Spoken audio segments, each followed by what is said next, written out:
हाँ, तो चलिए जी अब शुरू किया जाए। ठीक है। तो देखिए आज जो हम पढ़ाई करेंगे वो हम पढ़ेंगे कि बीमा का यूज करके ना बीमा का उपयोग करके कैसे हम किसी कोई फॉर्मूला हम निकालते हैं, कैसे कोई सूत्र निकालते हैं, वो आज हम जानेंगे। ठीक है ना। तो इसको पहले लिखते हैं यहाँ पे हम। ठीक है। तो आज जो हम पढ़ेंगे वो है कि with the help of dimension, with the help of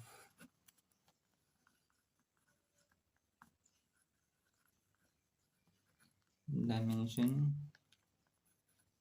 we can also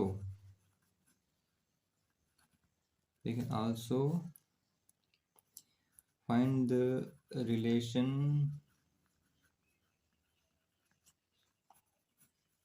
between,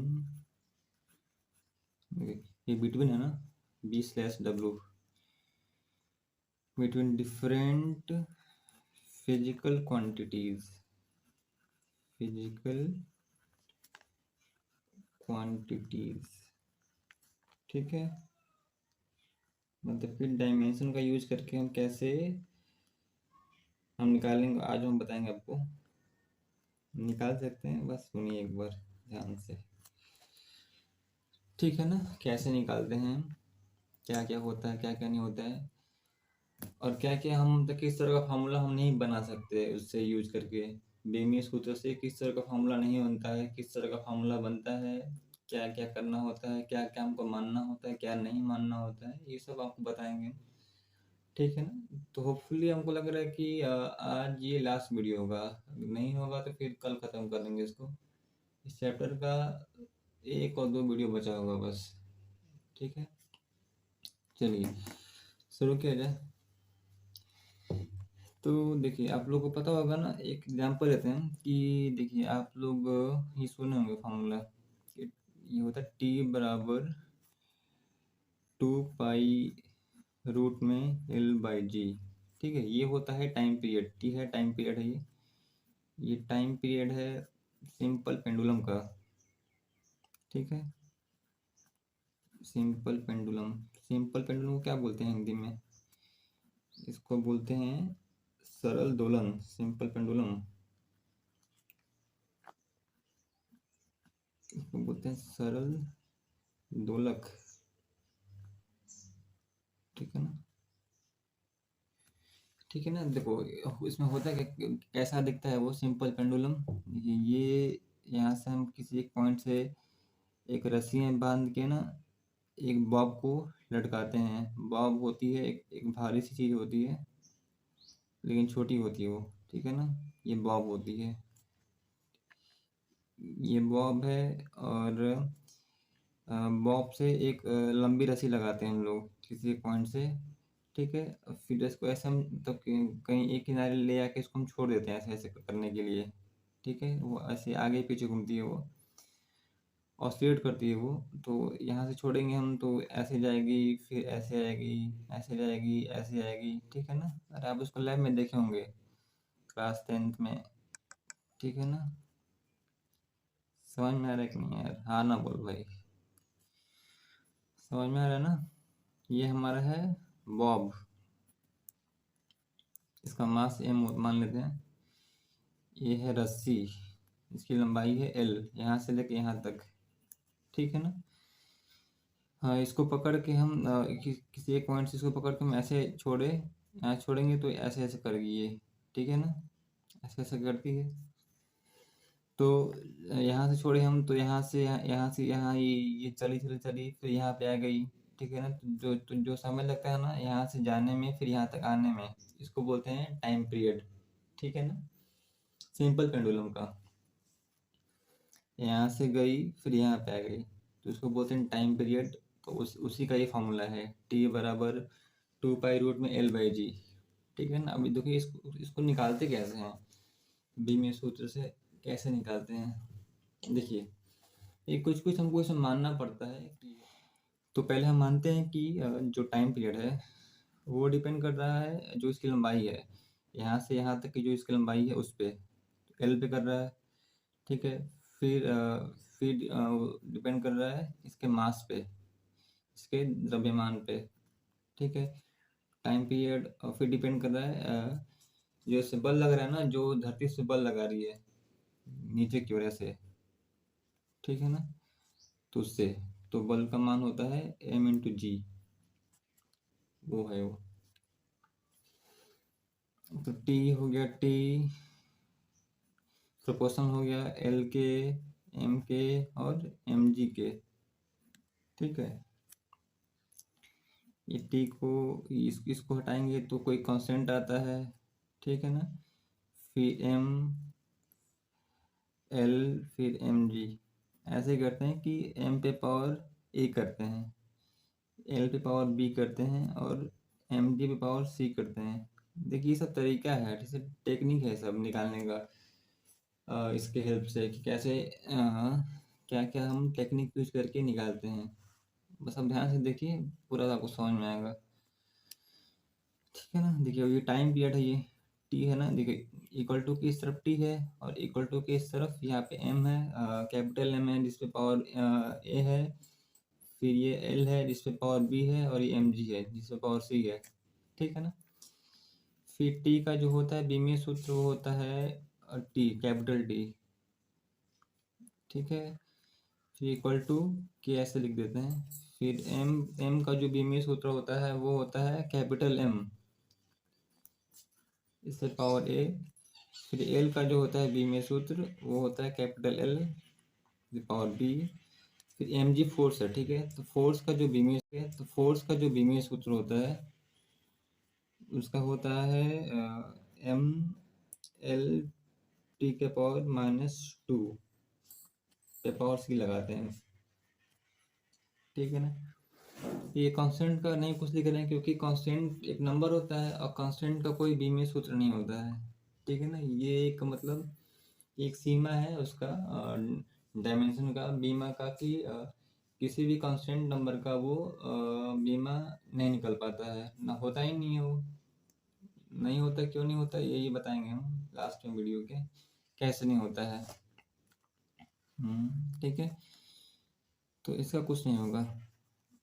अब इक्वेशन को थोड़ा और आगे बढ़ाते हैं। तो t इक्वल्स टू, देखिए इसमें a है ना, इसमें m है, इसमें m नहीं है और इसमें m है, तो जहाँ जहाँ m है उसको एक जगह करिए, m पे पावर a प्लस c कर दीजिए, ठीक है। फिर अब l को इकट्ठा करिए, यहाँ पे l है, यहाँ पे l नहीं है, यहाँ पे l है, तो l पे पावर b प्लस c कर दीजिए, b प्लस c।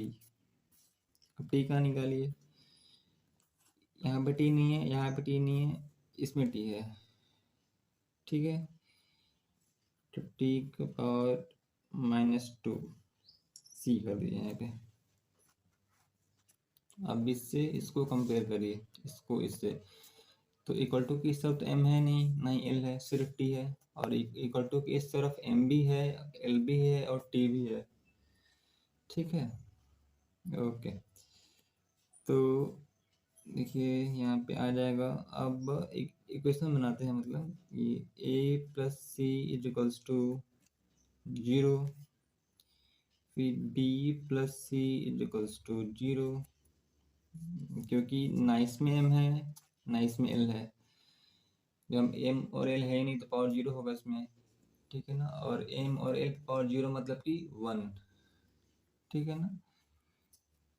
तो देखिए अब ये है 2c हो जाएगा, ये इसमें t है इसमें भी t है, तो कितना हो जाएगा ये -2c इक्वल्स टू 1, यहाँ पे t के पावर 1 है ना, यहाँ पे t के पावर -2c है ये, तो दोनों को बराबर करना पड़ेगा।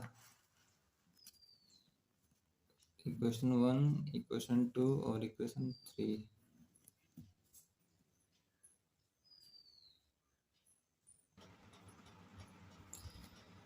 ओके, अब इसको सॉल्व किया जाए तो अब ये निकल के आएगा, ये c का मान आ जाएगा -1/2। अब इसमें c का वैल्यू रखी तो ए का वैल्यू आ जाएगा +1/2, इसमें रखी सी का वैल्यू -1/2, तो बी का मान आ जाएगा 1/2। ठीक है, तो बी का मान आ जाएगा +1/2 और ए का मान आ जाएगा +1/2। ठीक है ना। अब ये जो वैल्यू आया है ना सी का और ए का और बी का, सब उठा के इसमें आप रख दीजिए, इस वाले में, इस वाले में, इसमें इसको इक्वेशन एक मान लीजिए, एक बता। ठीक है ना, इसको यहाँ पे लिखा जाए।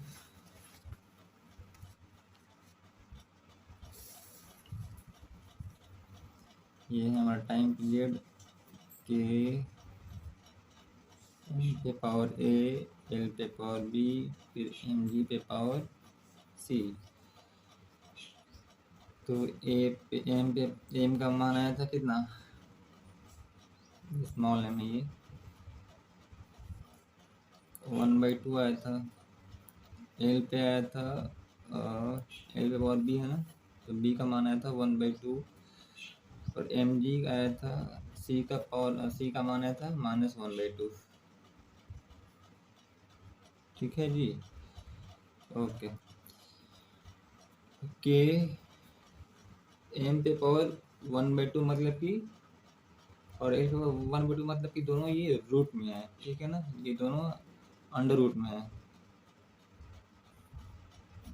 अंडर रूट में ये M into L upon M G के पावर -1/2 है, मतलब कि रूट में है, लेकिन ये इसके नीचे है ये। ठीक है ना, तो यहाँ पे एम जी हो जाएगा, क्योंकि एम से एम कट जाएगा ना, तो निकल के आएगा फॉर्मूला हमारा टी बराबर के रूट में L/G। ये फॉर्मूला निकल के आ गया ना। और जो यहाँ पे हम लिखे थे फॉर्मूला इसका, वो सेम ही है ये, टी टी टी बराबर 2 पाई रूट में L/G, यहाँ भी सेम निकल गया है। ठीक है ना, अब देखिए, अब बीमा ना के का मान नहीं निकल पाया है ना, के का जो मान था वो नहीं निकल पाया है, तो वही तो कि यहाँ पे कांस्टेंट है, तो बीमा के हेल्प से आप कांस्टेंट वैल्यू की उसका आप नहीं निकाल पाते हैं। जो उसका फॉर्मूला होता है, बीमीय सूत्र होता है, वो नहीं निकल पाता है डायमेंशन की हेल्प से। भाई बीमीय सूत्र क्या होता है, बीमीय सूत्र वो होता है ना कि अगर किसी भी राशि का जो मतलब जो उसका एसआई पद्धति में जो उसका चिन्ह है, जो उसका संकेत है, उसी के फॉर्म में लिखते हैं हम, है ना। जैसे कि अगर हम एग्जांपल दें आपको कि हमारे पास ये वेग है, वेलोसिटी है ना, तो इसका जो मात्रक होता है एसआई पद्धति में क्या होता है, वो होता है मीटर पर सेकंड होता है। ठीक है ना, और इसका अगर हम बीमा निकालें, इसका डायमेंशन निकालें, तो बीमा क्या होता है कि किसी भी जो हमारे पास मात्रक है, जो हमारे पास ये मात्रक है, हम लंबाई को मीटर में नाप रहे हैं। ठीक है ना, मीटर में नाप रहे हैं, और जो टाइम है उसको हम सेकंड में नाप रहे हैं, सेकंड में।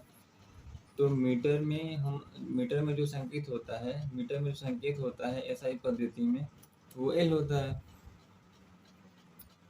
ठीक है ना, और टाइम का जो संकेत, ठीक है ना, जो उस राशि का संकेत होता है टाइम का, वो टी होता है,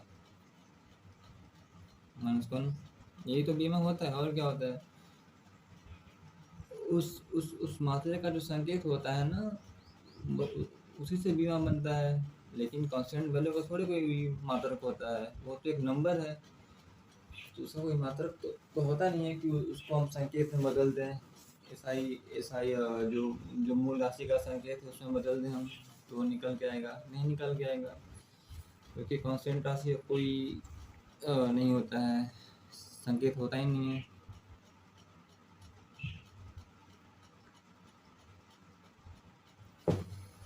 ठीक है ना, तो हम लोग ये निकाल लिया, के का वैल्यू होता है यहाँ पे 2 पाई होता है, 2 पाई होता है। तो ये फॉर्मूला निकल के आता है 2 पाई रूट में L/G।